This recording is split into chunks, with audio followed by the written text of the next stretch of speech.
Bonjour. Donc, tout d'abord, excusez-moi pour le retard, j'ai eu quelques problèmes d'incompatibilité de fichiers.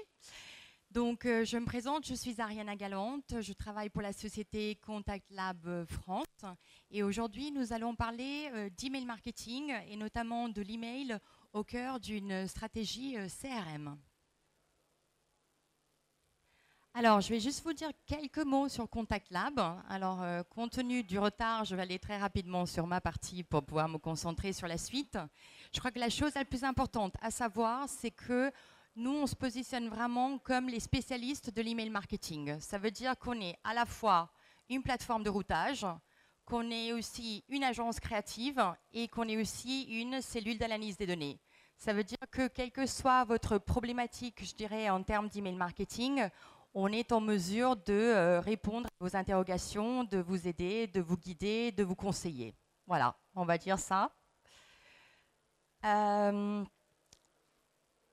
Voici quelques exemples de nos clients. Je pense qu'au fond, c'est ça notre meilleure carte de visite. Passons donc aux choses sérieuses et à l'email marketing au cœur d'une stratégie CRM. Alors, je vais reprendre quelques éléments. Pour ceux d'entre vous qui étaient à la conférence d'hier, vous avez déjà entendu ça. Nous, Contact Lab, on a une plateforme de veille concurrentielle qui s'appelle Newsletter Monitor. Je vous conseille de vous y inscrire parce que c'est une plateforme qui est en version bêta gratuite et qui vous permet de surveiller l'activité des marques qui vous intéressent. Grâce à cette plateforme, vous verrez leur créativité, les objets qu'ils utilisent, leur fréquence d'envoi, les jours d'envoi. Vous pourrez aussi regarder s'il y a des activités précises pour les actifs ou pour les inactifs. Et je pense que le grand avantage, c'est qu'en fait, on a une plateforme qui nous permet de faire tout ce que nous, on fait en tant qu'email marketeur lorsqu'on surveille un marché. Donc, on va voir dans cette présentation, ça va être des cas de nos clients Contact Lab, ça va être des emails que j'ai reçus dans ma boîte aux lettres et ça va être des exemples que nous avons trouvés sur Newsletter Monitor. Alors, si on veut parler d'email marketing, on va parler tout d'abord de ma fixette. Ma fixette, c'est la pertinence. Alors, la pertinence, c'est quoi? Ça devrait être le mantra de tout email marketeur. C'est le bon message à la bonne personne, au bon moment.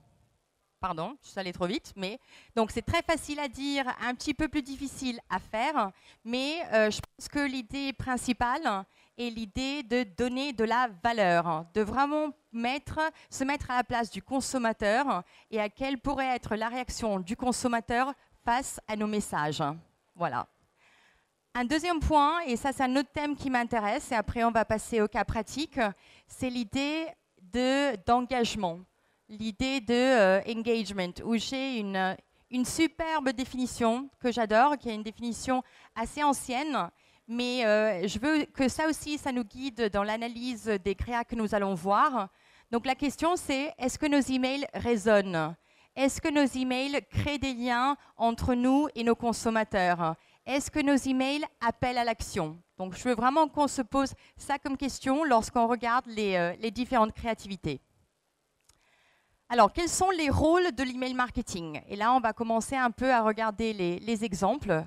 Je vois un premier rôle qui est le rôle des conversions, des ventes, du retour sur investissement. Et ça, c'est clair, on le sait très bien, le canal email en particulier a le meilleur retour sur investissement par rapport aux autres canaux. Et ça, c'est un fait. Il y a une deuxième chose, et il y a l'idée d'amour, de rapport avec la marque, qui pour moi est un élément très, très, très important.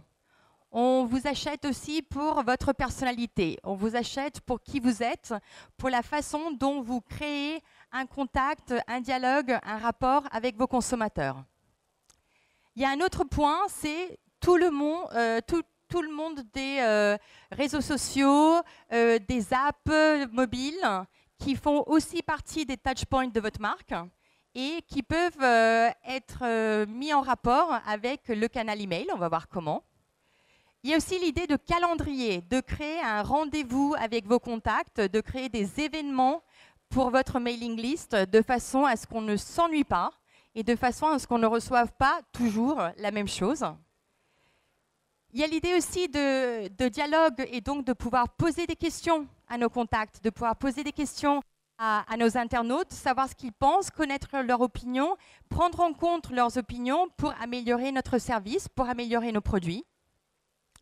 Et finalement, il y a ce que j'appelle l'effet wow. L'email n'est pas qu'un canal tactique. On peut aussi surprendre, on peut aussi séduire par le biais de l'email. Voilà. Donc, en termes de définition, on dit très souvent que l'email est le facilitateur digital.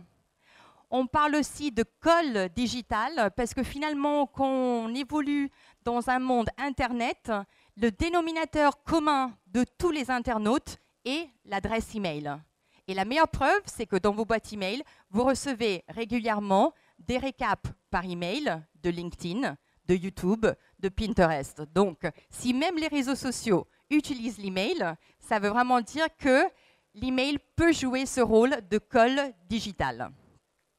Alors, combien d'entre vous font de l'email marketing activement? Juste pour voir un peu. OK. Combien d'entre vous comptent en faire, peut-être en faire? Alors, on va parler de différents thèmes. Le premier thème, c'est comme dans tout rapport avec n'importe qui, c'est quelqu'un vient de s'inscrire à votre mailing list. Qu'est-ce que vous allez faire? Vous allez donner la bienvenue. Alors, parmi ceux qui font de l'email marketing, combien d'entre vous ont déjà un mécanisme d'email de bienvenue? Très bien. Est-ce qu'en général, ça marche? Pas plus que ça.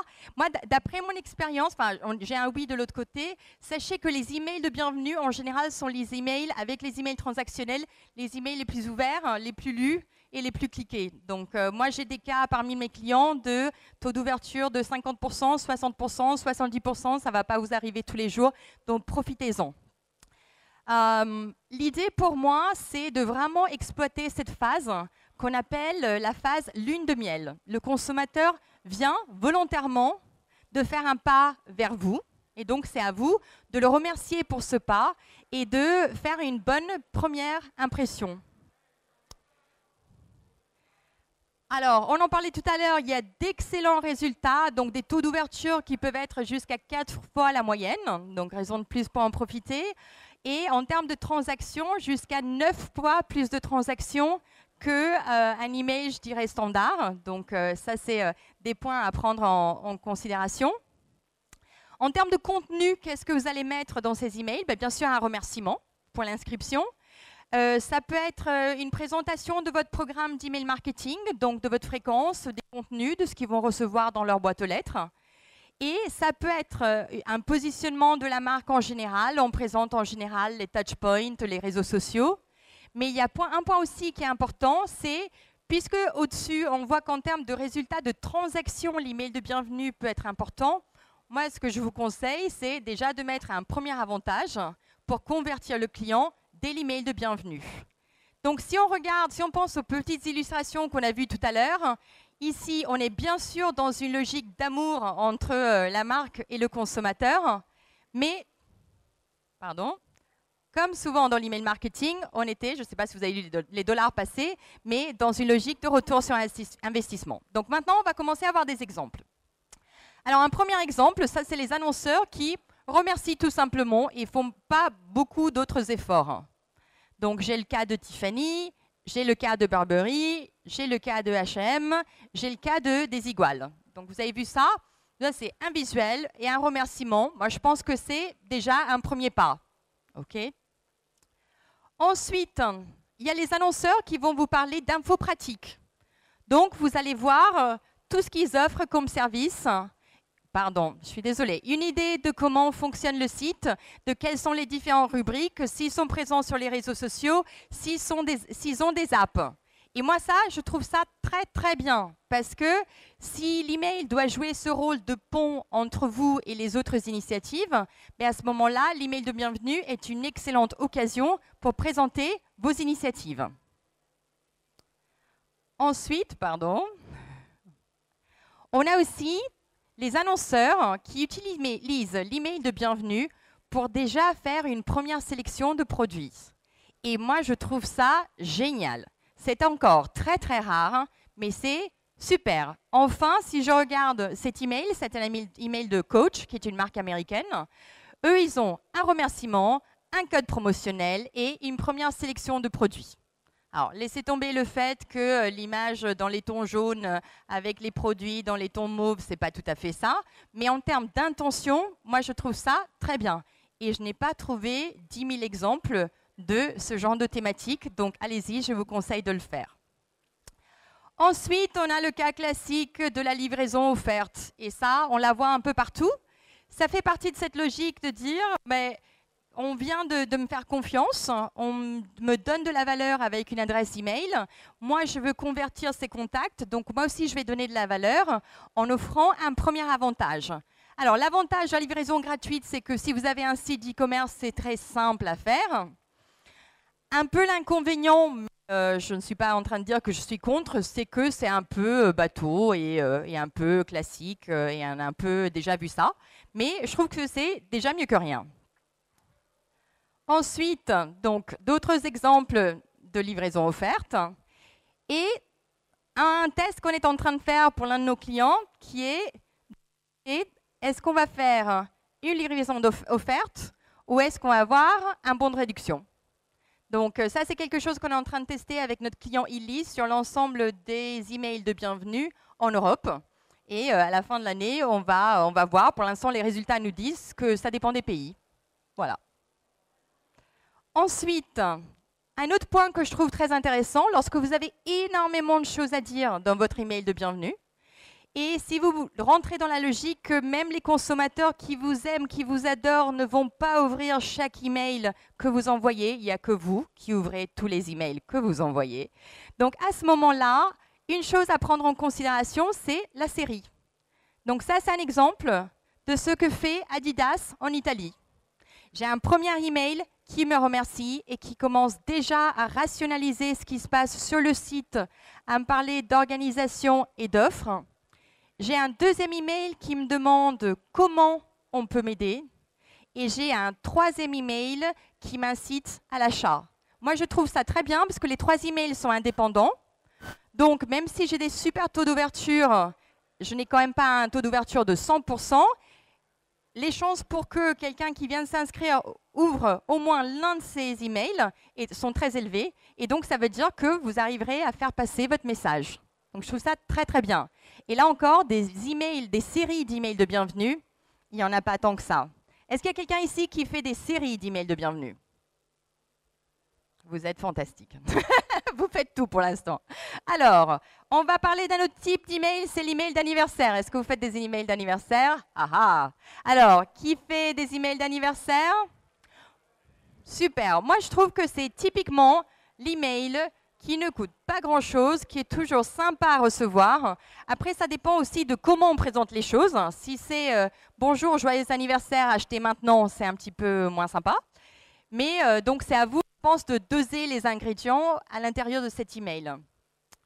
Donc, ça va être un message de marketing relationnel, bien sûr. Si on offre un avantage, il doit être réel. Donc là encore, on parlera des types d'avantages qu'on peut offrir.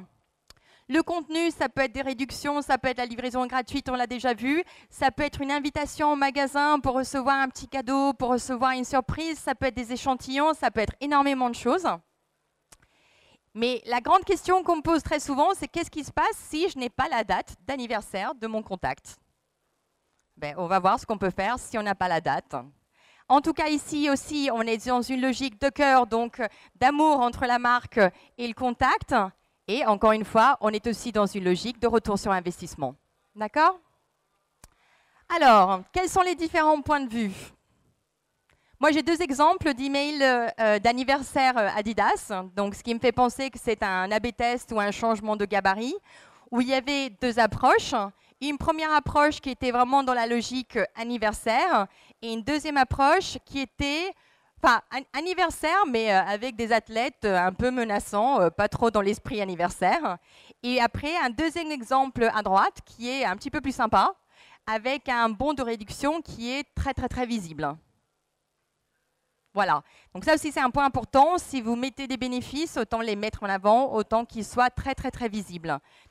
Songez au fait que les consommateurs vont décider en quelques instants, donc quelques secondes, 3, 5, 8 secondes, si ouvrir ou si cliquer l'email. Donc, s'ils ne comprennent pas tout en un coup d'œil, vous avez vraiment perdu des occasions. C'est pour ça, quand je projette les emails comme ça, il est clair que vous n'allez peut-être pas voir tous les détails, mais si on ne comprend pas depuis l'email, depuis la structure de l'email, ce qui se passe, c'est en général qu'on a vraiment perdu une occasion. Alors, il y a aussi la logique de dire, en fait, je vais commencer par les vœux, et après, je vais présenter le bon de réduction d'une façon un petit peu plus soft par rapport à l'exemple qu'on vient de voir. Voilà. Et ça, en général, c'est très efficace. Il y a aussi les annonceurs qui mettent vraiment en avant l'offre. Voilà. Donc, ça, c'est un email d'anniversaire. On ne le voit pas très bien. Ça aussi, c'est un email d'anniversaire. On le voit un petit peu plus. Il y a aussi l'idée de petits cadeaux, d'échantillons avec la prochaine livraison qui sont très sympas, relativement simples à faire et qui sortent un peu de l'ordinaire. Moi, je trouve qu'un petit échantillon, ça fait plus cadeau qu'une livraison gratuite. Après, ça dépend aussi de votre cible, ça dépend de votre produit, ça dépend de plein de choses. Après, j'ai un exemple ici de ce que fait la Fnac en Italie. Et ça ressemble un peu à l'effet wow dont on va parler vers la fin, mais cette idée de surprendre un peu, de faire un truc un petit peu sympa. Donc là, ce que vous avez, c'est, moi je vous ai montré les 4 frames, mais lorsque vous ouvrez l'email, il y a une animation qui dévoile le vœu d'anniversaire. Le seul problème avec les animations, c'est que ça ne va pas marcher sur tous les dispositifs, et ça, il faut le savoir. Mais l'effet, lorsque ça marche, est quand même plutôt sympa, très surprenant. Ensuite, donc on se posait la question, qu'est-ce qu'on va faire si on n'a pas de date? Alors, si on n'a pas de date, moi je trouve il y a 3 approches que j'ai vues que je trouvais très sympas. Pardon. Alors, des 3 approches. Première approche, oups, je suis désolée, comme avec les amis, je ne connais pas ta date d'anniversaire. Si tu veux bien me la donner, j'y songerai l'année prochaine. Et ça, je trouve ça très rigolo, très sympa. Et bien sûr, c'est une société américaine qui fait ça. Un deuxième exemple, c'est l'un de nos clients qui s'appelle Yux. Et Yux, ce qu'ils font, c'est qu'ils fêtent leur anniversaire. Donc, ils disent, voilà, c'est notre anniversaire, merci parce que c'est grâce à vous. Et le troisième exemple, c'est une société américaine de café qui fête l'anniversaire d'inscription à la base de données. Et ça, c'est tout aussi sympa qu'un anniversaire. Ensuite, d'autres exemples. Lorsque dans vos emails d'anniversaire, ça c'est un email qu'on a fait pour notre client Imaginarium, vous avez plusieurs niveaux de bénéfices. N'hésitez pas à les souligner. Donc ici, avec cet email d'anniversaire envoyé aux parents, bon, pour l'anniversaire des enfants, on propose 3 choses. Des fiches didactiques pour les parents en ligne. On propose une remise sur le point de vente et sur Internet. Et on propose une surprise en magasin pour l'enfant. Voilà. Et si vous regardez la structure de cet email, ces 3 niveaux sont très, très, très évidents. Un autre point, c'est qu'est-ce qui se passe si vous avez des points de vente qui sont dans le monde réel, qui sont offline. Vous envoyez votre email par mail et vous invitez vos contacts à se rendre sur place en magasin pour recevoir une surprise. C'est un peu ce qu'on voyait tout à l'heure avec Imaginarium. Ça, c'est un exemple de ce qu'on a fait avec Ikea. Donc l'invitation, c'était joyeux anniversaire. Pendant une semaine, si vous vous présentez avec cet email, vous aurez droit à un Princess Cake, qui est le petit gâteau jaune. Voilà, après... Ensuite, au-delà d'anniversaire, et moi j'ai trouvé ça génial, un jour, le mois dernier, j'ai reçu 2 emails. Un email de Sephora en français, un email de Bottega Verde en italien. Et on me disait que c'était ma fête. Alors moi, je ne savais même pas qu'il y avait une Sainte Ariana, mais eux, ils le savent. Donc, moi, je trouve que c'est génial parce que ça illustre à quel point il est facile de trouver des occasions et des possibilités de fêter quelque chose, de célébrer quelque chose avec nos contacts. Voilà. Alors, combien d'entre vous sont actifs sur les réseaux sociaux? Est-ce que pour vous ou plutôt pour votre société? Pour les deux choses. Non, mais peut-être que vous animez des pages Facebook ou autres. Alors, un point qui est important pour moi, c'est que il ne faut pas oublier que vos contacts email sont des fans potentiels. Donc, contact email fan potentiel, ça veut dire que c'est des personnes qui sont déjà inscrites à votre base de données, qui s'intéressent à vous. Donc, lorsque vous lancez un canal, la première chose que je vous conseille de faire est d'inviter votre base de données à vous suivre sur ce canal. Ça évite un peu le moment de solitude où vous venez de tout lancer, vous êtes prêt et vous avez 10 fans. Voilà. Ensuite, qu'est-ce qu'on peut faire donc sur les réseaux sociaux? La première chose qu'on peut faire, c'est inviter nos contacts.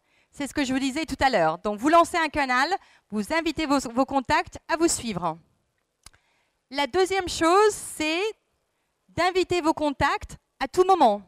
Donc ça, c'est un exemple, La Redoute. Moi, je trouve que c'est génial parce que chaque fois qu'il m'envoie un email, il me rappelle de façon très évidente, pas avec un petit logo timide de Facebook quelque part, mais de façon très nette, que un, ils sont présents sur le canal et deux, ils me montrent aussi la progression dans le nombre de fans. Et moi, je trouve que c'est une très bonne chose, très belle façon de faire les choses parce que leur message principal, leur message commercial reste très clair. Et en même temps, à chaque fois, ou plus ou moins, je suis invitée à les suivre sur Facebook. Ensuite, on peut aussi utiliser l'email pour créer du trafic. Donc ça, c'est un exemple de ce qu'on a fait avec Danone en Italie. Danone venait de lancer sa fanpage pour l'opération Vivi Danone, qui est donc tout un programme autour de la nutrition et de la santé. Et on a envoyé à la base de données des recettes, une recette pour chaque occasion. Donc, il y avait la fête des pères, la fête des femmes, la fête des mères, il y a de tout. Et à chaque fois, l'appel à l'action, c'était vers une recette qu'on pouvait trouver sur la fanpage. Et là, c'était radical. Chaque fois qu'on envoyait un email, on voyait plus 1000 fans, plus 2000 fans, 3000 fans. Et c'était une excellente façon d'alimenter ce qui se passait sur la fanpage. Ensuite, un autre point, c'est de les récompenser. Donc, récompenser, ça veut dire les remercier. Dans certains cas, dans ce cas de Baby Waltz, on voit aussi qu'en fonction du nombre de fans atteints, ils proposent des opérations commerciales différentes. Ça, je trouve ça très intéressant.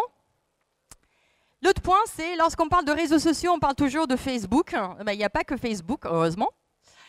Et donc des exemples, ça c'est un email de L'Oréal qui présente sa présence sur les différents canaux. Et je trouve ça très bien. Ensuite, donc, lorsque vous lancez un canal supplémentaire, moi j'aime bien cette idée de also, on est aussi sur Twitter, donc pour souligner le fait qu'il n'y a pas que Facebook. Et ça, c'est un super email de Sephora qui parle de sa présence sur YouTube avec toute une série de vidéos à l'intérieur de l'email. Alors non seulement il s'agit d'un email qui rend super bien, je trouve que c'est vraiment très bien fait, mais ça invite vraiment à cliquer. On va parler tout à l'heure des vidéos dans les emails, c'est quelque chose qui marche vraiment à chaque fois. Ensuite, même chose, présentez vos apps.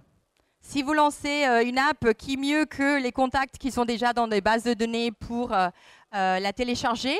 Encore une fois, un point important, c'est que vous pouvez aussi mettre des petits appels, des petits box un peu timides à l'intérieur de vos messages.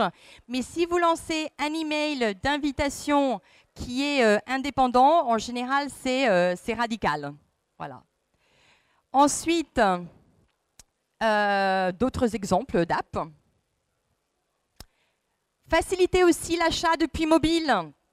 Rappelez-vous qu'il y a un mélange de monde mobile, de monde Internet, que de plus en plus on va consulter nos emails depuis un dispositif mobile et qu'à partir de ce moment-là, si je consulte mon email depuis un dispositif mobile, peut-être que j'aurai aussi envie d'acheter. Peut-être que je serai plus à même de télécharger immédiatement une app, puisqu'on en parlait tout à l'heure. Donc, profitez aussi de ce point-là. Ensuite, nous, quand on travaille dans le monde digital, on oublie une chose, et c'est une chose très importante, c'est qu'il existe aussi un monde réel. Voilà, donc les gens, ils ne vivent pas toujours avec la tête dans leur ordinateur, dans leurs emails, dans leur mobile, dans nos sites marchands. Il se passe aussi autre chose. Donc, n'oublions pas le monde réel. Ça veut dire quoi? Ça veut dire créer des rendez-vous sur le territoire, bien sûr si c'est pertinent pour vous. Ne pensez pas en termes de base de données online et base de données offline. Au fond, il s'agit toujours de personnes, d'individus. Donc là aussi, on est bien sûr dans l'idée d'instaurer cette relation avec les consommateurs. Et on est aussi dans une logique de calendrier, de rendez-vous, de créer des occasions d'interaction entre vous et vos internautes. Et honnêtement, par la suite, c'est aussi une occasion, comme toujours, de retour sur investissement.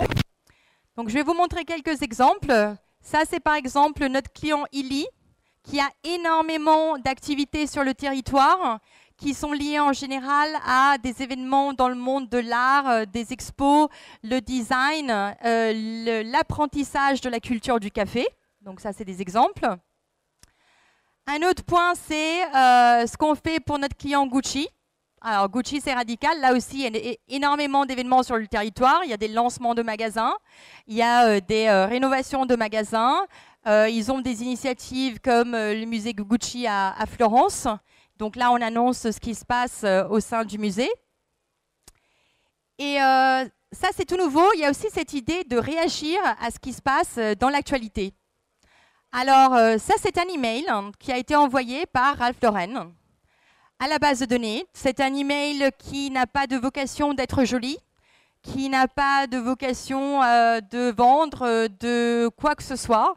C'est une lettre de Ralph Lauren à ses contacts à l'occasion de l'ouragan Sandy. Et c'est Ralph Lauren qui raconte personnellement, c'est signé par lui, ce qu'il a fait et comment il a contribué Enfin, lui, il a fait une donation de plusieurs millions de dollars. Voilà. Donc, c'est ça. Et je trouvais que c'était une façon intéressante d'ajouter aussi une partie de personnalité dans la construction de cette relation avec le consommateur. Voilà. On n'est pas toujours là pour vendre. Il y a des moments où il se passe des choses plus importantes. Voilà. Il y avait aussi une autre marque américaine, je ne m'en souviens pas, qui avait envoyé un mail très malheureux, du style, si vous vous embêtez pendant l'ouragan, faites votre shopping sur Internet. Donc ça, honnêtement, je ne l'ai pas trouvé. Si ça vous intéresse, j'essaierai d'y remonter. C'est un peu le contre-exemple de ce que fait ici Ralph Lauren, mais ça arrive. Hein. Ensuite, un dernier point, donc on disait, non, ce n'est pas un dernier point, un avant-dernier point, pour en savoir plus.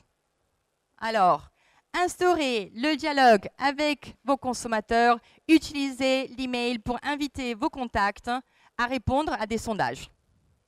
Donc ça peut être des sondages post-achat, ça peut être des sondages quelques mois après l'inscription, ça peut être des sondages de tout type, et on va en voir un peu. Mais moi, je trouve que ça fait vraiment partie du service client. Moi, je trouve que maintenant, par exemple, lorsque je fais un achat, je m'attends à ce qu'on me demande mon avis. Et je suis plutôt déçue quand ça n'arrive pas. Donc l'idée, c'est qu'on a tellement poussé nos clients à acheter qu'il faut aussi qu'on s'occupe un peu d'eux après qu'ils aient acheté. Donc attention, la seule chose, il ne faut vraiment pas que ces sondages soient longs. Donc je sais que vous avez envie de poser 50 000 questions. À ce moment-là, plutôt faites des mini-sondages au cours de l'année. Mais essayez vraiment de rester sur les 5-6 questions. Toujours en général, une question ouverte, comme ça les gens peuvent vraiment se défouler et s'exprimer s'ils se sentent un peu renfermés dans les réponses des cases. Et un autre point, ça c'est une question qu'on me pose souvent, c'est qu'est-ce qu'on fait? Est-ce qu'on ajoute des incentives, des avantages aux personnes qui remplissent le sondage ou pas? Moi, personnellement, je trouve que si un client a acheté chez moi et que je lui demande son avis, il me le donne s'il en a envie. S'il n'en a pas envie, il ne me le donne pas. Mais je n'aurais pas envie de fausser le rapport avec cette idée d'incentive. Voilà. Donc ça, c'est dans une logique post-achat. Maintenant, supposons que vous avez une base de données et qu'il vous manque des informations sur certains contacts. Et donc, vous envoyez un sondage pour compléter votre base de données. Ben, écoutez, à ce moment-là, ça pourrait valoir la peine d'ajouter un petit plus aux personnes qui sont susceptibles de vous aider dans cette logique. Ou même chose si vous créez un panel, par exemple. Donc, je pense que l'idée de l'incentive, ça dépend vraiment de la situation. Donc là, encore une fois, on est en train de poser des questions à nos consommateurs, de créer un dialogue. Et on est dans une logique, bien sûr, d'amour entre le consommateur et la marque. Alors, quelques exemples de sondages. Moi, j'adore parce que je trouve que les emails d'invitation au sondage vraiment reflètent les marques. Donc, le premier cas, c'est Spartoo. Alors, Spartoo, c'est direct, un gros bouton d'appel à l'action et c'est clair. Ensuite, j'ai Wrangler, marque américaine. Qu'est-ce qu'ils font? D'un côté, ils m'invitent à répondre au sondage, mais j'ai toujours quelques box de cross-sell, d'upsell pour ne pas perdre cette opportunité de clic et m'inciter à l'ouverture. Ensuite, j'ai Hugo Boss et le dernier cas, c'est Louis Vuitton. Voilà. Alors, quand on fait minimal chic, ça, c'est très minimal chic. Voilà. Ensuite, un autre point, c'est poser vos questions. Il n'est jamais trop tard pour les poser. Donc ça, c'est un exemple, de sondage post-désinscription. Donc un internaute vient de se désinscrire, vous le désinscrivez et après, vous lui demandez s'il a encore quelques instants pour vous dire pourquoi il s'est désinscrit. Et enfin, on arrive donc à la dernière partie, si je ne recule pas trop. L'idée de savoir surprendre, c'est ce que j'appelle l'effet wow dans les emails. N'embêtez pas vos contacts en leur envoyant toujours les mêmes choses. Au bout d'un moment, vous verrez que ça ne marche pas. Le consommateur se lasse. Et donc, par exemple, lorsque je parle de sachez surprendre, on parlait de vidéos tout à l'heure. Les emails qui contiennent des vidéos ont en général des meilleurs résultats en termes d'ouverture, si bien sûr, dans l'objet, vous précisez qu'il s'agit d'une vidéo. Mais surtout, à l'intérieur, dès qu'il y a un petit triangle qui ressemble vaguement à une vidéo, et je ne vous parle pas du tout d'une vidéo en streaming direct dans l'email, juste un triangle, ce qui suggère que derrière, il pourrait y avoir une animation, on voit vraiment des pics dans les taux de clic. Maintenant, à vous de savoir aussi, c'est très bien d'avoir ça, mais un pic dans le taux de clic sur une vidéo, ça peut être aussi un achat perdu parce qu'on a un peu distrait le consommateur. Donc, à vous un peu de doser les deux choses.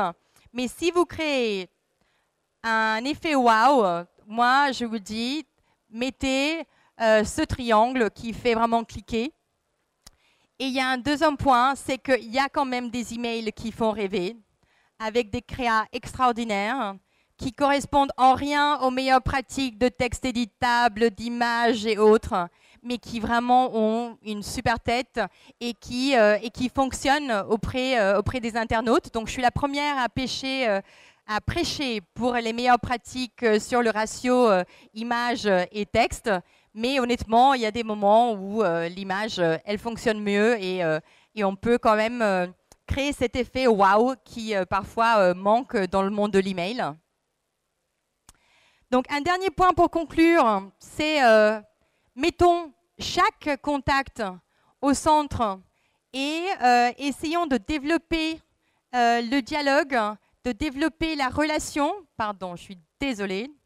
En reprenant, bon, vous vous souvenez en tout cas, c'était l'idée de conversion, l'idée de l'amour, l'idée de créer un rendez-vous, l'idée de pouvoir poser des questions et l'idée de pouvoir avoir cet effet wow.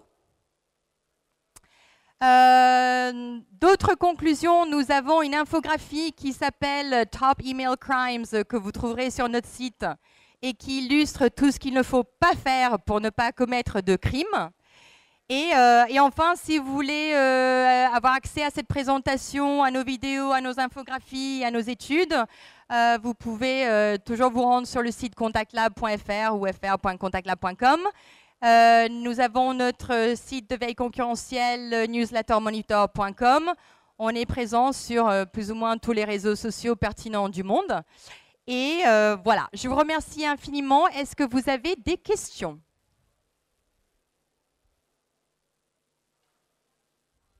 Pas de questions. Bah, écoutez, merci beaucoup et excellente soirée.